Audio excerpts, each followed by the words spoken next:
Estamos começando no YouTube.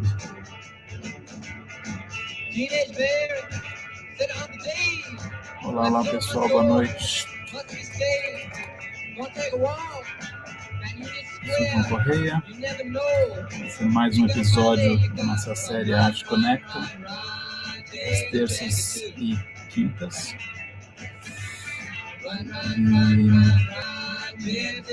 Vou colocar aqui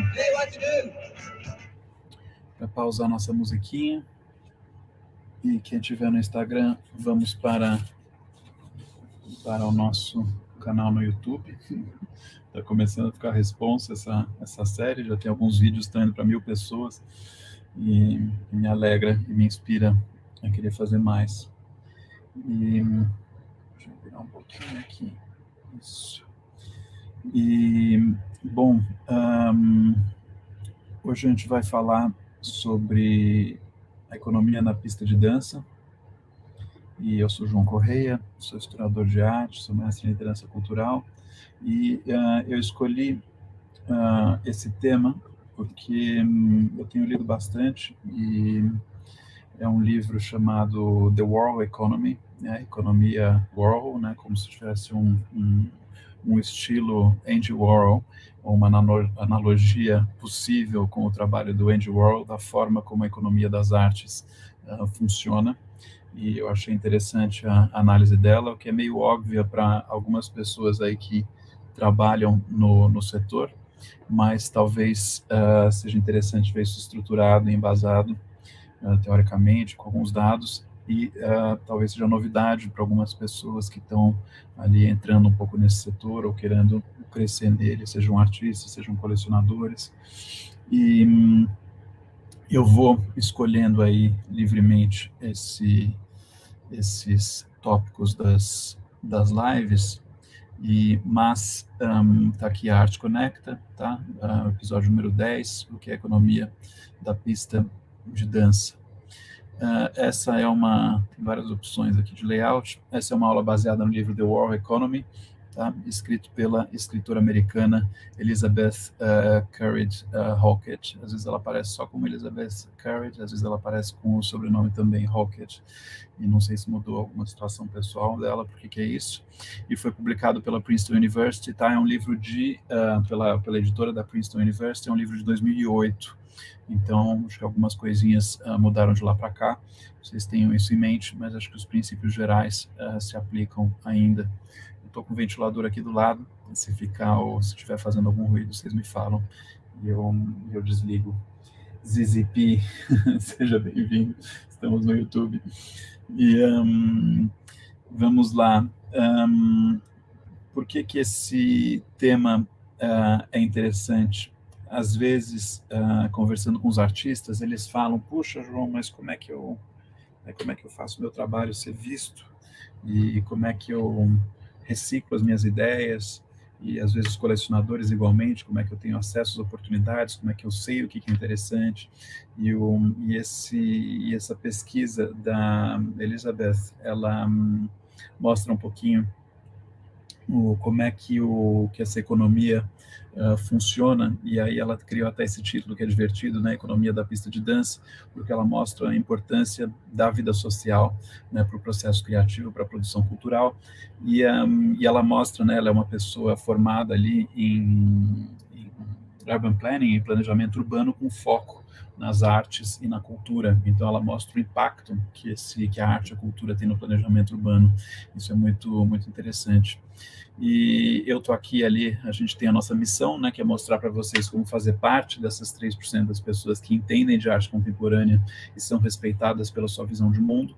E acho que esse número, hoje, se eu tivesse que chutar, eu diria que é em torno de 0,5%, pelo menos dentro desse conceito aí que a gente criou. E a ideia é que a gente vá compartilhando aqui conceitos, temas, artistas, onde as pessoas vão se entendendo cada vez mais como é que a arte contemporânea funciona, e ter uma curadoria específica de conteúdo aí para fazer a gente refletir sobre o mundo hoje. E estamos no YouTube, gente, e refletir ali sobre o mundo hoje e amadurecendo e elaborando opinião junto com esse processo. E que mais?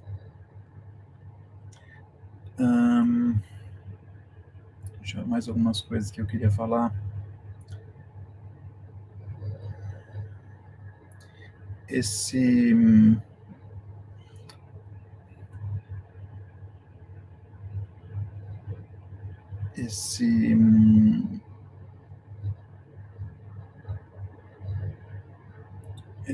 acho que eu vou falar isso, eu vou falar ao longo aí da apresentação, tem bastante coisa, até coloquei mais slides do que o normal.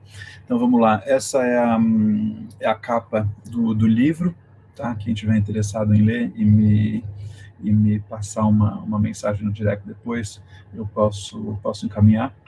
E então tá aí The Warhol Economy, né? A economia Warhol, se fosse fazer uma tradução livre, né? Como a moda, a arte e a música dirigem Nova York. Ela usa Nova York como estudo de caso, mas é algo que se aplica a várias grandes cidades, né? Eu estou falando de São Paulo, acho que isso se aplica certamente a São Paulo, a Londres, a Paris, talvez, né, Rio de Janeiro, acho que as metrópoles assim no geral.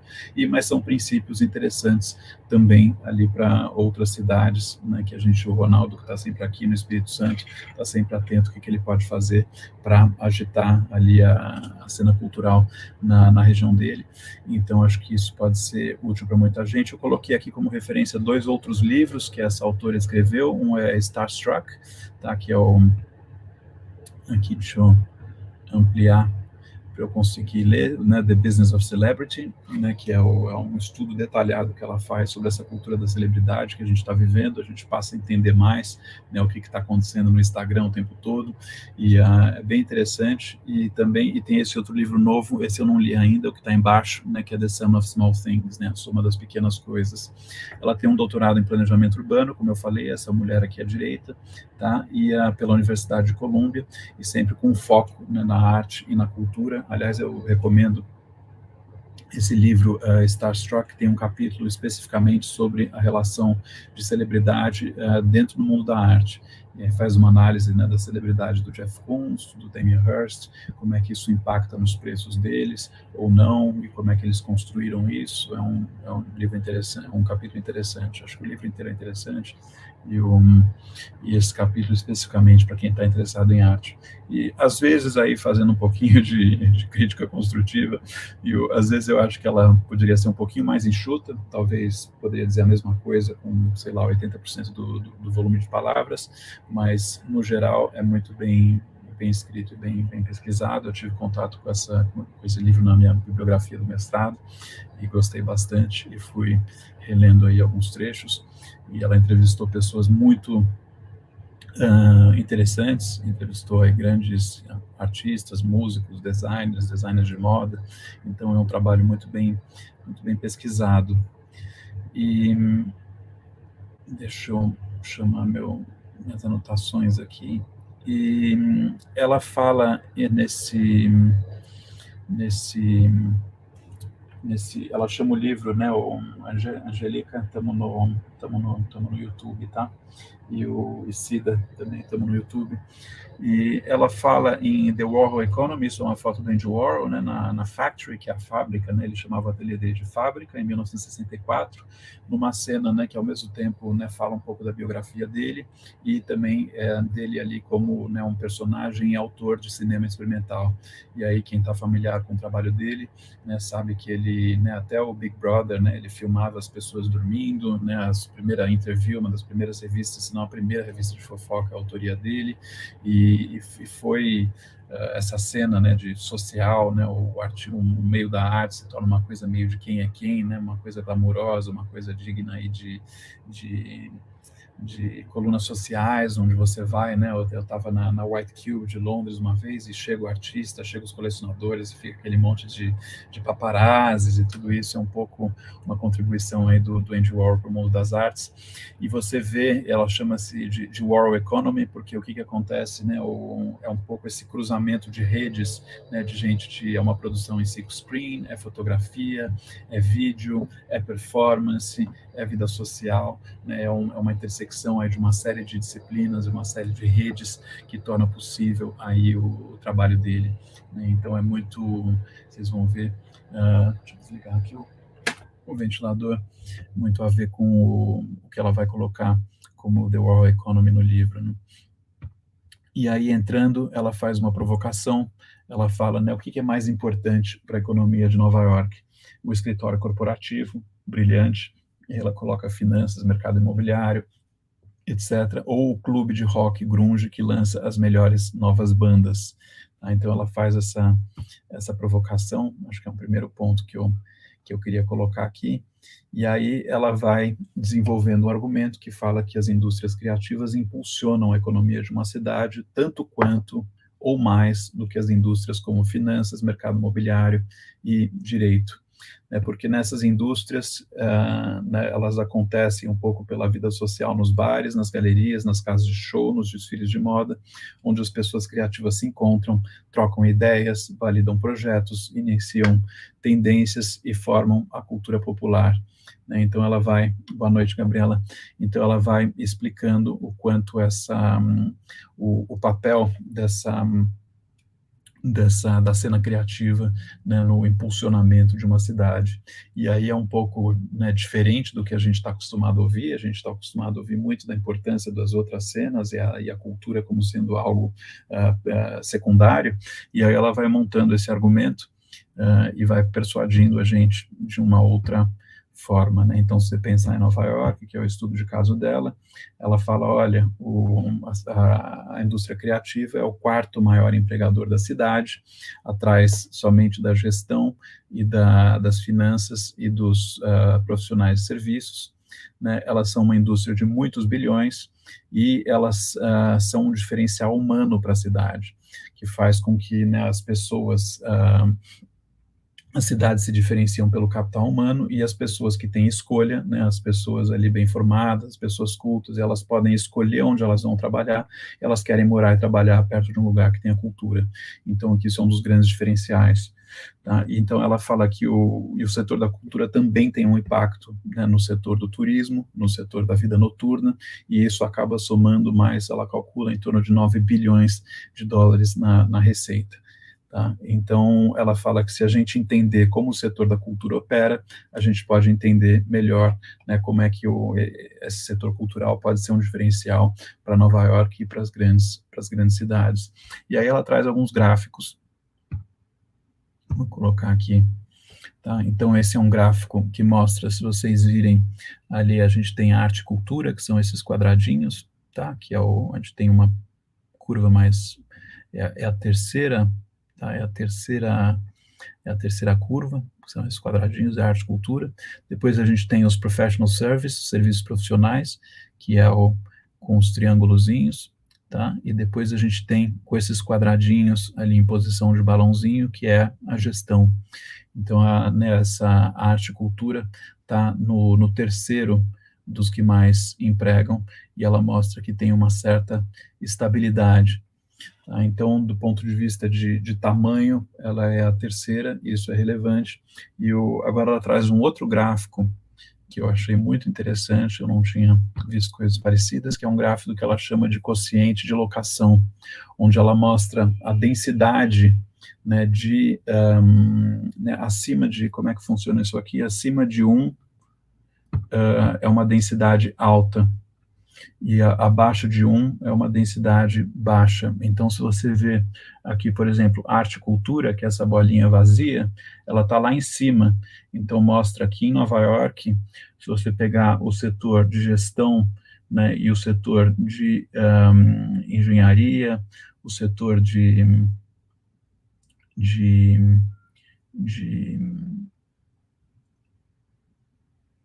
enfim, acho que todos os outros setores, né, eles têm uma densidade na locação menor do que a densidade de arte e cultura. Né? Então, mostra que a arte e cultura tem uma densidade muito maior para a locação, o que torna isso um diferencial, né, para a cidade de Nova York. Então, eu achei uma forma bem interessante dela construir o argumento dela. Tá? Então, mais do que outras cidades, assim, Nova York tem uma concentração muito grande de atividades culturais, o que tornam isso, né, um diferencial para a cidade. E aí ela, né, até aqui ela está, né, posicionando, estou fazendo um pouco, recapitulando um pouco o argumento dela no livro, né, aí ela chama, né, começa a falar sobre um bar, que é esse bar chamado, né, a Taverna, The Tavern, né, na década de 50, e ela falava que era um ambiente informal onde as ideias estavam no ar, tá? Espera aí que aqui eu tenho que me colocar de volta, isso, onde as ideias estavam no ar. Tá? Então ela falava, Nova York tem essa concentração muito grande, uma vez que você tem essa concentração muito grande, né, você vai nos lugares onde as pessoas se encontram, e isso é fundamental, né, para a inovação, você ter esses lugares onde as ideias estão no ar. E aí eu faço aqui um pouco um parênteses com o assunto da live anterior, que era a inteligência coletiva, onde a Agnieszka, né, aquela artista de quem eu falei, ela tem um trabalho onde falava no capital fantasma, né, e o capital fantasma é isso, né, você tem um monte de ideias no ar, e se essas ideias alguém pega e corre com elas, você gera valor, né, você gera projetos, você gera coisa, então você tem um capital, né, de ideias que estão no ar e que podem ser aproveitadas, né, Biarrique, Adriana, Gabriela, o pessoal aqui, a gente está no YouTube, tá? E esse lugar era um lugar que o The Tavern, né, era um lugar que era frequentado pelo Franz Klein, pelo de Kooning, né, por vários grandes artistas que chegavam lá, e aí ela fala, né, da pesquisa que ela fez, onde tinha uma época onde as pessoas, né, ficavam discutindo teoria de pintura, ficavam discutindo se o Picasso ainda era relevante, às vezes as discussões ficaram tão aquecidas que eles saíam, né, na porrada para discutir, enfim, no aquecimento a essas discussões sobre a arte, sobre a relevância do Picasso, então nesses ambientes você tem uma troca muito grande, e aqui é interessante, eu coloquei os personagens aqui para nós, tá? Você tem Franz Klein, você tem de Kooning, e você tem Jack Kerouac, então, que é um outro argumento que ela coloca, que é essa interdisciplinaridade, quando você tem ambientes, é claro que alguns ambientes são mais concentrados do que outros, né, mas você está numa cidade onde é relativamente fácil você encontrar gente de cinema, gente de música, gente de teatro, gente de poesia, e aqui ela colocou nesse bar, você tinha poetas, você tinha pintores que frequentavam, e isso gerava uma fertilização de ideias, né, que tornava o ambiente muito propício à criatividade, né? Ela tem um capítulo ali sobre o processo criativo, como é que a criatividade funciona, que é bem interessante também. E aí ela começa a chegar né, nessa, acho que eu passei um slide aqui que tinha umas anotações que eu queria falar para vocês, né? Bom, eu falei interdisciplinaridade, né? Nesse ambiente de encontros você tinha também apoio, né? Onde um artista apoiava o outro, e você tinha, às vezes, o que eu coloquei, resenhas, então, né, uma pessoa comentava, né, dava um feedback, comentava, olha, o que você acha disso, isso funcionou, isso não funcionou, então era um ambiente de trocas de ideias entre pessoas que era muito favorável ali para a produção criativa, né? E é por isso que ela fala a economia da pista de dança, né? A gente foi da cidade para o bar, e daqui a pouco a gente vai para o bar, para a pista de dança, e mostrar como é que isso acontece. É um ambiente também de avaliação, né, onde os colegas, né, avaliam e falam, puxa, isso está legal, isso não está legal, é um lugar onde você dissemina boca a boca, e é um lugar também onde ela fala, onde você vai gerando um reconhecimento público, então às vezes esses pintores saíam desses bares, e quando eles circulavam pela cidade, as pessoas falavam, nossa, olha o de Kooning, olha o Franz Klein, isso gerava um reconhecimento público. Tá, e aqui tem uma cena do né, o Andy Warhol, que se tornou ali famoso por né, frequentar ali o Estúdio 54 e fazer esses eventos no próprio ateliê dele, onde ele reunia, né, todas as pessoas aí que fizeram história no século XX, e né, Mick Jagger, Liza Minnelli, Bianca Jagger, o Halston, tem até um documentário no Netflix sobre o Halston, e aí nesses ambientes, né, é até uma pergunta ótima, né, que surge, que é uma coisa assim, né, se o gosto ele é arbitrário, né, gosto não se discute, né? Como é que você forma o gosto e o que é bom gosto, né? O gosto nasce dessas trocas sociais. E aí, quando ele nasce dessas trocas sociais, você vai calibrando à medida das conversas e vai formando o seu. Se você está num vácuo, se você está... Oi, boa noite, Flávia Conrado. Se você está num vácuo, se você está sozinho, você não tem né, esse ping-pong, essa troca com as pessoas para desenvolver o seu gosto.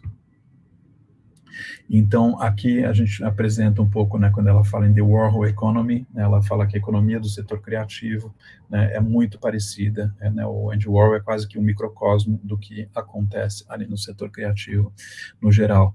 E aí aqui ela começa a embasar com um pouco mais de teoria, como é que isso funciona. E tudo bom, Gabriela? E tá curtindo? E como é que isso funciona? E aí ela fala, né, uma coisa que eu estou sempre falando aí, sobretudo para os artistas que eu encontro, que estão querendo cavar oportunidades, querendo ter ideias, levar o trabalho deles para frente. Oi, Márcio, a gente está no YouTube, Laésio, estamos no YouTube. Então, ela tem um conceito que foi aplicado por foi criado, né, por o Granovetter, né, que é um sociólogo americano que estava fazendo doutorado em Harvard na época, e ele criou esse conceito que é chamado dos laços fracos, né, dos weak ties, né, que é os laços fracos. E ele vem da química, da ciência, e aí ele observa a potência dos laços fracos quando ele está analisando o hidrogênio, né? Não sou químico, não posso comentar, mas foi algo que ele trouxe. Ele estava analisando o hidrogênio e viu que fez um paralelo entre a força dos laços fracos na observação do hidrogênio e o potencial que ele poderia ter nos relacionamentos, né? E ele escreveu esse artigo e mandou para a revista, como é que ele chama? The American Sociological Review, né? A resenha sociológica americana. E esse artigo não foi publicado por um tempo, eles resistiram um pouquinho, ele mandou para uma outra revista sociológica importante, que era a revista... cadê a revista American Journal of Sociology, né, o jornal americano de sociologia. Boa noite, Vera Lúcia. E aí ela se tornou um dos artigos mais citados da sociologia desde então.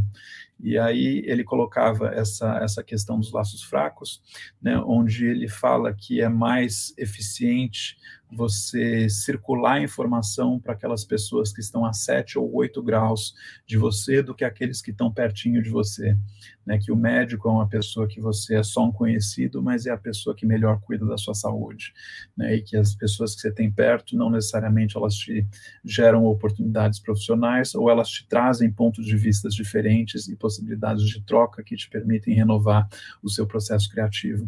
Então ela tem uma teoria, né, nesse artigo, se vocês colocarem isso no Google, dá para encontrar, e aí ela vai e corrobora isso com evidências, ela começa a pesquisar as pessoas, e começa a pesquisar pessoas que estão em situações aí de mercado de trabalho, de aplicar para empregos, e aí eles falam, olha, a gente chegou até aqui via conhecidos e não via amigos.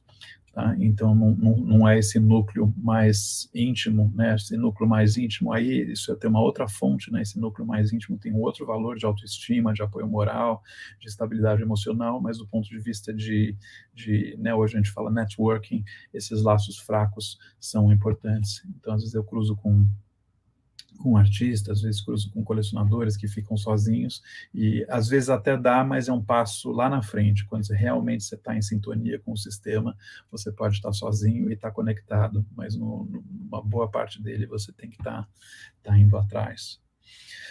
E que mais?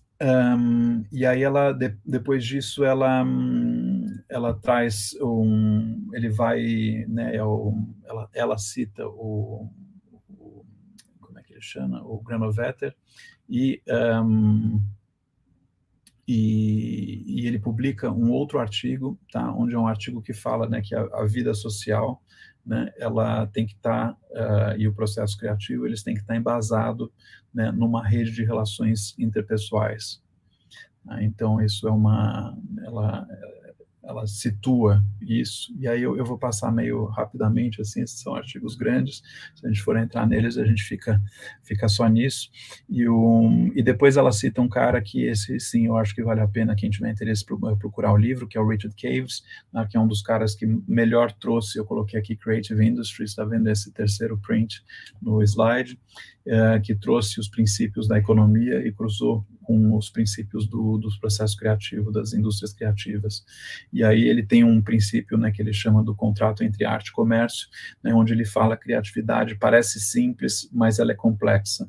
Você precisa de muitas redes de pesquisa, de produção e divulgação, né, se cruzando e fertilizando para você conseguir fazer um trabalho criativo de qualidade. E Thaís, estamos no Linde, Márcio, estamos no YouTube. Então, aqui vamos para o próximo. Então, essas 3 referências, sobretudo a terceira, é um livro que eu tenho aqui, que é do Richard Caves. É um dos livros, pessoal, de economia. Adoro esse livro, porque quando você chega nas artes, você não entende como funciona, ele dá uma boa situada. Tá? E cuidando dos meus livros. Vamos lá. Aí, continuando, eles falam, né, então, se a vida social é valiosa e se você está numa cidade, você tem uma concentração maior e possibilidades maiores de vida social, aí eles falam que as boates, né, os nightclubs, né, que é a palavra em inglês, são muito valiosas, né, você está num vácuo, você não vive uma colisão de cultura necessária para renovar a sua criatividade. E essas boates, esses nightclubs, esses são laboratórios e um caminho para as pessoas criativas se encontrarem. Então, quando você está lá, né, até certo ponto, você tem ideias. E depois, quando você sai né, de reuniões e tudo isso, você toma alguns copos de vinho e você começa a trocar ideias com mais fluidez e com mais confiança, isso potencializa o processo criativo. E aí, daí que ela tirou, né, essa ideia, que eu vou passar para o próximo slide, aqui eu vou colocar ele grande. Ela criou essa ideia, né? Os negócios não são feitos nas salas de reuniões, eles são feitos na pista de dança. E daí vem esse título, né, da economia da pista de dança. Então, e aqui você tem uma cena com Andy Warhol, com Michael Jackson, com Steven Tyler, acho que esse aqui é o Keith Haring, né? E aí ela fala: o gosto e a distinção cultural são cultivados pela estrutura social, né? Em outras palavras, com quem você sai e onde você vai, quando sai. Aqui ela tem uns princípios bem interessantes, que eu vou compartilhar com vocês. Então, só terminando aqui, né? Se o gosto é arbitrário, como uma pessoa forma a sua compreensão de bom gosto. Né? Isso é um conceito de um sociólogo de Princeton chamado Paul DiMaggio, onde ele analisa a formação do gosto. Então, talvez pode ser um tema aí para uma próxima live, eu falo sobre isso nas palestras, e o pessoal gosta bastante. Depois a gente pode voltar a isso. Mas quando ela fala em a economia da pista de dança, ela elenca alguns itens. Então, ela fala na massa crítica da criatividade, que é o primeiro. Então, ela fala que se você tem uma densidade grande de laços fracos, tá, dentro do mundo criativo, quanto mais pessoas criativas, mais possibilidades de inovação e de colaboração. E a interação social se torna parte, né, do cérebro da cidade. E isso é muito interessante, né? Você está em São Paulo, ali, né? E eu circulei um pouco pelo mundo, quando você está em Londres, quando você está em Nova York, é impressionante a quantidade de pessoas, né, que você conhece em São Paulo numa semana, e isso realmente te, né, turbina as possibilidades e o pensamento. E depois ela fala nos nódulos para a troca criativa. Né? Então, ela fala, né, dando exemplo de Nova York, o Bungalow 8, o Studio 54, o Tavern, né, em São Paulo a gente tem alguns, cada cidade tem os seus, dependendo de qual que é o seu objetivo. Né? E depois ela fala, né, na importância da vida noturna, e ela fala, né, ela até vai e conversa com o dono de um dos bares, e ela fala qual que é o seu perfil de público. Ele fala: eu quero atrair pessoas originais, eu quero atrair pessoas autênticas. E aí tem um sociólogo, Daniel Bell, ele fez um estudo dizendo que o entretenimento, de alguma forma, é um imã para os talentos criativos, né, que adiantam suas carreiras, e a economia, e adiantando suas carreiras, eles adiantam a economia como um todo.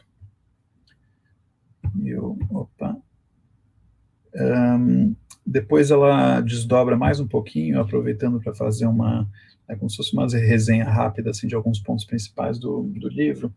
Oi, Nicole, estamos no YouTube. Ela fala nas instituições formais, né, que essas instituições formais, como museus, como centros culturais, né, têm um valor extra de validação, né, um outro papel além daqueles que você encontra na vida noturna. Às vezes você chega nela, né, de acordo a partir da vida noturna. Ela fala que às vezes pessoas são muito difíceis você chegar. Isso eu vi na Bienal de Veneza, né, de repente você está pegando um barco lá para ir para um lugar e você começa a conversar com a pessoa do lado, e a pessoa do lado é o presidente do Guggenheim, né? Então isso né, como é que você chega no presidente do Guggenheim de uma forma onde ele está sentado do seu lado, olhando para a brisa, olhando para a paisagem e pronto para conversar com você, né, se não for desse jeito, né? Então acho que a minha experiência valida um pouco a pesquisa e o argumento dela. E aí ela fala que nessas instituições você tem duas coisas que acontecem, não é? Você tem uma coisa que acontece, que é uma transferência de conhecimento formal que estava na pauta, né? Então você vai ver uma exposição, né? Eu fui ver a exposição do Sérgio Camargo na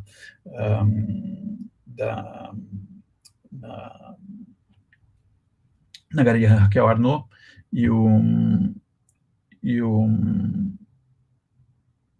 e aí você vê, né, o que você, né, o que você foi lá para ver, né? A gente vai ver uma exposição ali no Projeto Vênus, né, do Ricardo Sardenberg. A gente vai ver uma exposição na Galeria Jaqueline Martins. A gente vai ver o que a gente foi lá para ver, mas a gente também acaba, né, entrando para aquela comunidade, para aquele grupo, trocando ideias, e aí você tem algo informal, paralelo, que também tem um efeito balizador, um efeito, né, de nutrir as ideias que você está tendo, que é importante. E aí ela até cita, ela fala, em Nova York você tem 318 galerias só em Chelsea, né? Então, à medida que você está circulando de uma para outra, você está formando amizades, né, que não são a pauta principal. E aí, acho que a minha experiência, de novo, valida. Vocês forem no canal do YouTube, vocês vão ver uma série de debates internacionais que eu organizei com uma curadora holandesa, que eu conheci, assim, né, numa situação super casual ali na Manifesta. E aí ela fala na importância das cenas, né, que é você identificar, né, tem a cena da moda, a cena do teatro, a cena, às vezes elas se cruzam, às vezes não, e que nessas cenas você encontra, né, o que ela chama de gatekeepers, né, as pessoas que têm o poder de te colocar, né, numa editora, numa revista, né, num curador. E então é uma oportunidade de você encontrar essas pessoas. E também você participa, né, ela desdobra cada um desses pontos, cada um deles vira, né, um subcapítulo, né, um sistema de produção social, né, onde o social ele faz parte de um sistema de produção que é importante para você disseminar as ideias. E então acho que é isso por hoje. Então esse o assunto de hoje foi a economia da pista de dança. Se alguém tiver alguma dúvida, algum comentário, coloquem no chat ali do YouTube e a gente troca aí com prazer. Enquanto isso, vou dar uma repassada nos slides ali desde o começo para lembrarmos um pouquinho do nosso assunto de hoje. E aí, se não tiver nenhum comentário, a gente encerra e quinta-feira tem mais. Então, hoje a gente falou aqui sobre o que é a economia da pista de dança, e com base no livro The Warhol Economy, a Economia Warhol, da Elizabeth Courage, e, né, com base ali, mais ou menos gerando uma analogia a partir da forma de operar do Andy Warhol e a forma de operar ali do setor criativo das grandes cidades, né, onde você gera, né, um cruzamento, uma intersecção entre várias redes criativas diferentes, e ela fala que esse é o grande diferencial das cidades, né, que quando você pega e você vê em termos de densidade dos grandes setores, eu já vou mostrar aqui o, os gráficos, né? Quando você olha as cidades, você vê os setores que mais empregam, o setor criativo ali o terceiro, o quarto. E o Bernardo Ribeiro, onde o senhor vai? Obrigado pelo senhor, vou te estrangular aí, Felipe. Onde o senhor vê esses espaços de interação espontâneas atualmente na cena de São Paulo? Acho que é uma boa pergunta, Felipe. Acho que tem vários. Acho que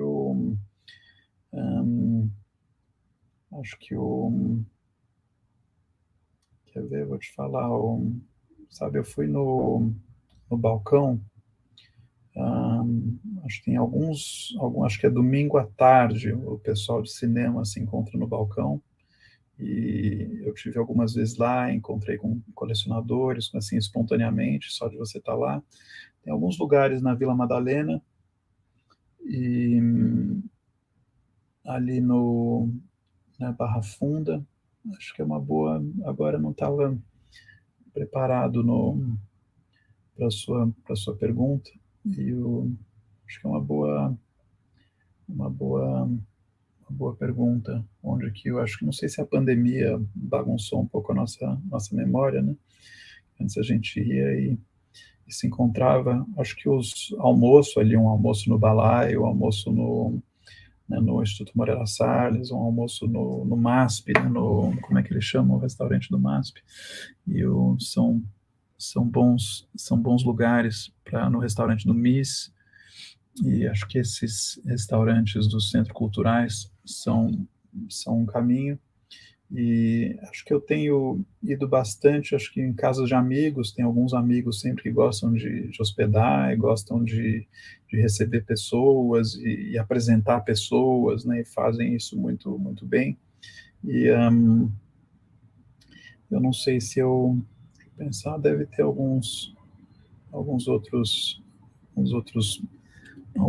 pontos aí, vou pensar, Felipe, a gente volta, mas é uma boa pergunta, porque eu acho que se a gente tiver isso em mente e frequentar esses lugares e, como ela propõe aí, né, fomentar esses relacionamentos, esses ambientes, a gente consegue trocar oportunidades, trocar ideias, e acho que a gente tem feito isso muito online, assim, né, muito no digital, né, tem vários Zooms aí enfim, entre colecionadores. Eu participei de um organizado pelo Ney Vargas uma vez, outro organizado pela GV, e às vezes as nossas aulas, acho que se tornam, né, um pouco esse ambiente, né? A gente fez algumas aulas aí, onde a gente terminava as aulas às 8h30, às 8h30 o pessoal ficava batendo papo até meia-noite, ainda formava um grupo de WhatsApp para continuar batendo papo depois.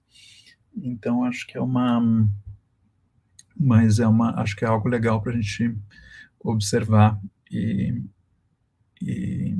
seguir. E acho que tem mais alguns aí que eu não estou lembrando agora. Quando eu lembrar, eu te compartilho com você. Felipe, obrigado aí pelo comentário. E vou continuar nossa revisão aqui. Se alguém tiver algum comentário, alguma pergunta, coloquem aí, senão a gente encerra em seguida. E aqui é o gráfico onde ela mostra, né, o quanto é importante o setor criativo como gerador de empregos, e aqui é o gráfico onde ela mostra, né, o quociente para alocação, né, como o grande diferencial de Nova York, que é o setor criativo, e aí quando as pessoas que têm, né, esse mercado de recrutamento é um mercado muito competitivo, né, as pessoas bem qualificadas, elas podem escolher para onde elas vão, e aí elas escolhem, né, ir para Nova York, quando é uma cidade que tem uma oferta cultural muito grande, então ela traça o valor ali do setor criativo de várias formas, né, mais diretas e as mais indiretas. E aí ela identifica alguns polos. A gente tinha, Felipe, pensando na sua pergunta, a gente tinha a Tofik House, né, que tentou fazer isso por um tempo, em concentrar as pessoas lá, e aí acabou não dando certo. Acho que não é muito da cultura, assim, do paulistano pagar uma mensalidade para ter acesso a um clube particular, né? Isso é mais na Inglaterra, a gente vê muito isso, em Nova York a gente vê isso, em São Paulo a gente não vê muito. Acho que tem o Balsa, eu fui algumas vezes naquele bar Balsa, ali no centro, onde tinha uma boa frequência aí de artistas, de pessoas do setor criativo, e tem alguns, eu vi tem o Márcio colocou aqui a sociologia dá na arte encontro de carnaval, boa, obrigado, Márcio. E tem alguns lugares ali, né, eu fui almoçar no Cora o outro dia, né, um restaurante lá no centro, em cima daquela biblioteca Gato Sem Rabo, e você olha em volta, você vê que estão todas as pessoas ali muito engajadas em projetos, então acho que é uma coisa da gente ficar de olho, mas acho que realmente, vale, eu tenho um hábito de colocar algumas coisas que eu fico me perguntando ali no meu espelho, para eu lembrar isso todo dia, acho que lembrar onde que são esses lugares onde a gente pode ir ter essa troca, acho que é uma boa pergunta.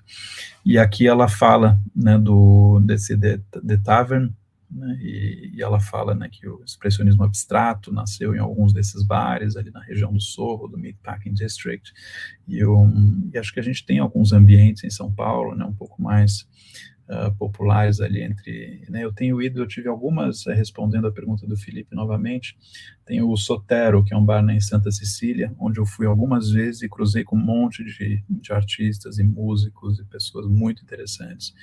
Acho que é um lugar legal também, se quiser vir comigo, está convidado, Felipe. E aqui ela dá como exemplo o Franz Klein, o de Kooning e o Jack Kerouac, frequentavam a taverna, e aí ela falava, né, as pessoas não param de conversar quando elas saem, né, então elas vão e fazem alguma coisa, e aí quando elas saem de uma vernissagem, saem de uma reunião, elas continuam conversando, e ideias vão surgindo, e confiança vai desenvolvendo, e avaliação, troca, comentários, dicas, tudo isso vai trocando, aí ela dá um exemplo, né, do como, de alguma forma, o Andy Warhol a atividade dele era representativa de tudo que ela estava pesquisando, né? Ela coloca o exemplo do John Varvatos, né, que é esse estilista, e quando ele chama o Joe Perry, guitarrista do Aerosmith, para fazer uma propaganda, né, de uma música dele, o quanto você tem essa transferência de credibilidade, né, de um setor para o outro, né, de uma personalidade para outra, e o quanto isso é importante num setor onde o valor é subjetivo. Então, quando o valor é subjetivo, são essas transferências de credibilidade que vão gerando valor simbólico. E aqui nas três fontes, ela cita um monte de sociólogos, de pesquisadores, é bem pesquisado, e aqui são os três que embasam, sobretudo, esse capítulo da economia da pista de dança. E acho que essa economia da pista de dança é um comentário interessante, né? Porque, de fato, quando a amizade sai da sala de reuniões, né? Quando ela sai do bar e realmente chega na pista de dança, e quando já tem muita confiança, é a primeira pessoa que você pensa quando você tem uma oportunidade aí para passar para ela, né? E aí ela vai rastreando casos e casos, uma série de evidências que vão confirmando isso. Oi, Bruna, estamos no YouTube. E tem um pessoal que está seguindo no Instagram. E aí, aqui mais uma vez, uma lembrança de como o Andy Warhol usou muito bem e representou muito bem a aplicação desses princípios da economia da pista de dança. E não é à toa que se não me engano, acho que é o artista que mais movimenta dinheiro nos leilões. Eu acho que ele está ali com Picasso, mas eu acho que o Andy Warhol, em alguns anos, ele passa, é o artista que mais movimenta dinheiro nos leilões. Então é isso, gente. Se alguém tiver mais algum comentário, encaminha aí para nós por direct no Instagram. E vamos encerrando. Próximo episódio ali na quinta-feira, às 8 horas. E eu estou concluindo um livro da Rito Stariel, né, que chama-se, deixa eu ver se eu tenho ele aqui, eu acho que eu comprei vários. Oi, Flávia, tudo bom? Quer vir? Vamos, então venha, a gente vai, vamos junto no Sotero, a gente marca, aliás, fazer uma homenagem aqui ao Eugênio Duarte, que é um amigo que, né, eu dedico essa aula para ele, que é um amigo que tem um talento muito grande de reunir pessoas interessantes aí e gerar um ambiente muito agradável para que elas troquem de uma forma muito construtiva, muito agradável. Então fica aí um abraço para ele, é um amigo com quem eu fui no Sotero, junto com ele as últimas vezes, e aprendi muito com as pessoas com quem eu conheci lá. E deixa eu mostrar para vocês. Acho que está no... Eu tinha 2 volumes, mas não tô achando. O volume está no quarto, que é o do esse aqui, quer ver? Eu vou pegar lá para vocês.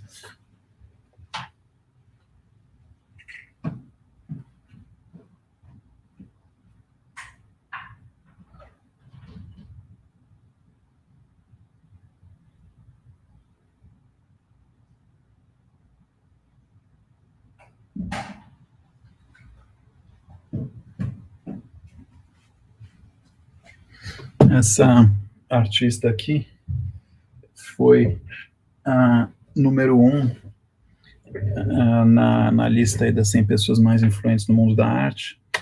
Tá vendo? É a Rito Stayel, e ela tem esse livro Dutch Free Art, Art in the Age of Planetary Civil War, e é um livro de 2000 e...